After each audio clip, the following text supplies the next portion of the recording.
नमस्कार मैत्रिणींनो, आज मी पोकळ्याची भाजी बनवणार आहे। सकाळी डब्यासाठी गडबडीच्या वेळेत पोकळ्याची भाजी लवकरात लवकर बनते, म्हणून मी डब्यासाठी लागणारी पोकळ्याची भाजीची रेसिपी तुमच्यासोबत शेअर करीत आहे। तर त्याच्यासाठी काही जास्त साहित्य लागत नाही। तर पोकळा मी 5-7 मिनटं मिठाच्या पाण्यात भिजवून धुवून कापून घेतलेला आहे। आणि नंतर हे साहित्य आहे, हिरवी मिरची 2 कापलेले आहेत, जिरं आहे, हळद आहे आणि थोडेसे लसूण आहेत, अर्धे कापलेले आहेत ते। तर आपण भाजी करायला सुरुवात करूया मैत्रिणींनो।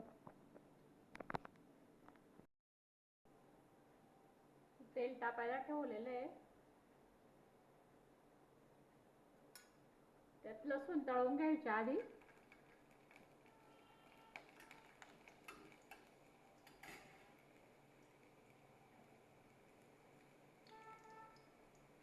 नंतर जिरं टाकायचं थोडं,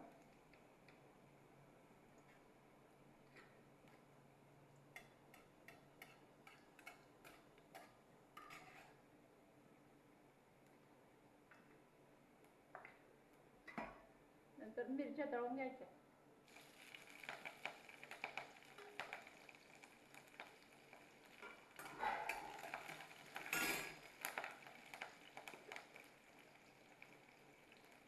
मीठ टाकायचं मिरच्यांना,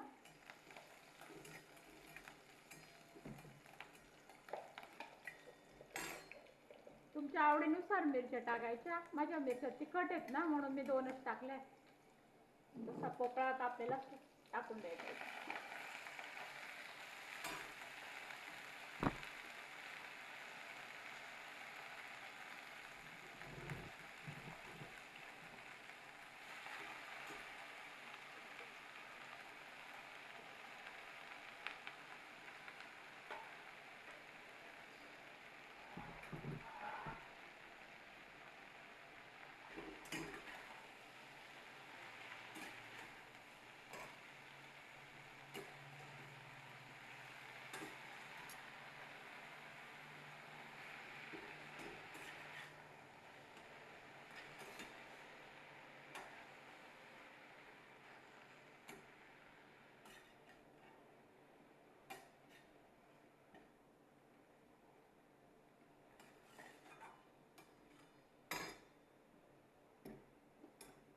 याच्यात तुम्हाला आवडले तर थोडीशी 1-1.5 चमचा मुगाची डाळ बी टाकू शकतो आपण।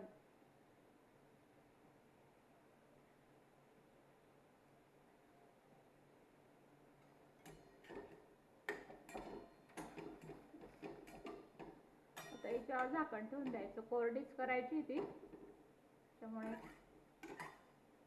पाणी काय टाकायचं नाही आपल्याला।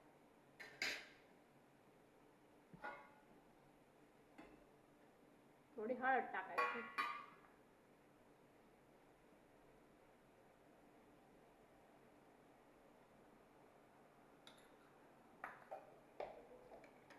मीठ थोडंसं टाकलं होतं मी मिरच्यांपुरता, थोडंसं अजून टाकून द्यायचं।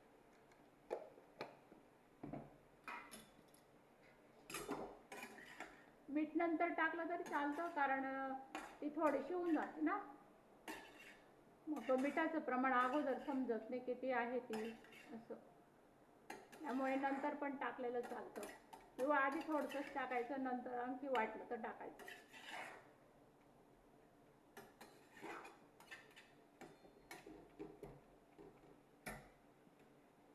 तेल थोडं ठीकच टाकायचं त्याच्यात।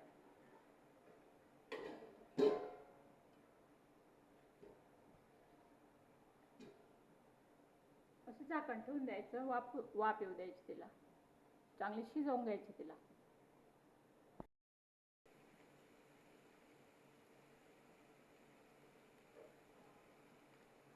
तर मैत्रिणींनो, तयार आहे आपली पोकळ्याची भाजी। छान मऊ शिजलेली आहे, कोरडी पण झाली छान।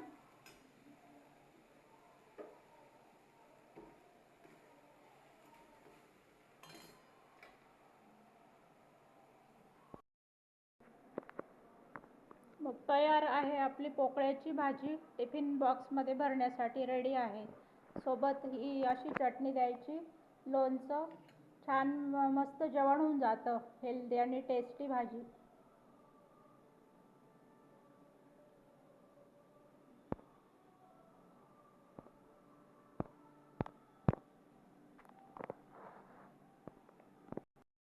चटणी मी अशा पद्धतीने केलेली आहे.